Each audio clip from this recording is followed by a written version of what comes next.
Good morning, folks. This is Naeem Aslam, Chief Market Analyst at AvaTrade. Welcome to our Fundamental Analysis segment. Let's begin by looking at the fiscal policies first of all.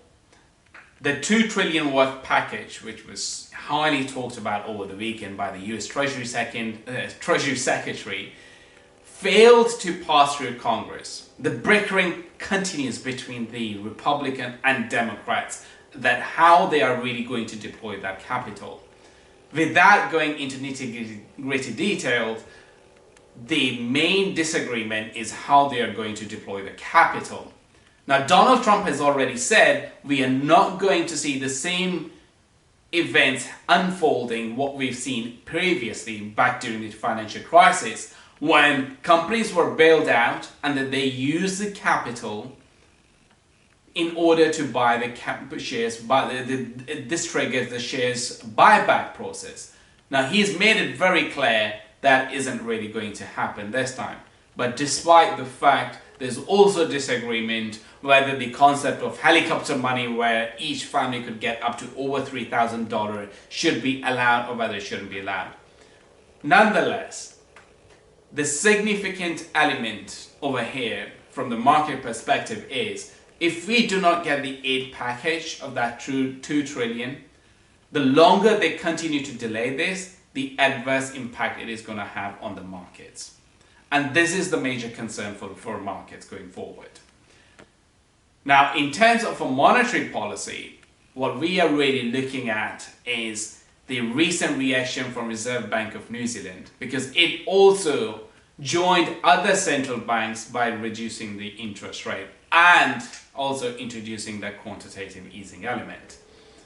Now, that cohesive reaction that we've seen between the Bank of England, the ECB, the Fed, it really continues. And now the same message is being echoed. So overall, it is a positive element for the equity market because it provides that assurance that we really need in the market with respect to this, that yes, central banks are there to support the market. And as long as their support continues, we have hope that we may be able to, pass through all this adverse environment that we're really facing due to the outbreak of coronavirus.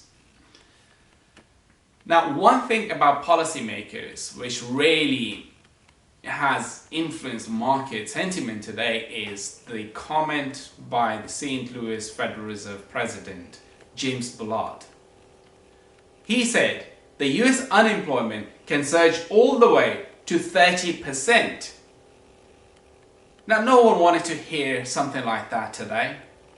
And because of these comments, markets are becoming even more concerned that how bad the contraction could be for the US economy, how much unemployment can really, surge. And all of this has just created that negative cloud from a trading perspective.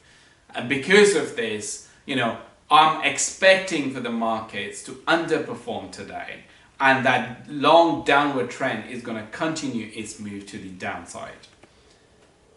When I look into the commodities market, now despite the fact that the dollar index is weak, despite the fact that equity markets are also fragile and the upward momentum isn't there at all, the price of gold is failing to gain its momentum and to stay above the 1500 mark. This is an intriguing element, and the reason why it is happening is because investors are somewhat concerned, like if they continue to see the same magnitude of sell-off that they experienced last week, they'll have to sell more of their gold position in order for themselves to save from the trauma that they've experienced in the previous week. And I think this is the particular reason that we're not seeing the upward momentum. Otherwise, with loose fiscal policy, loose monetary policy, there is no reason for gold price to stay where it is now. Therefore, I believe as long as gold price stays below the level of 1500 or anything below 1500 is an opportunity for investor to get back into the system.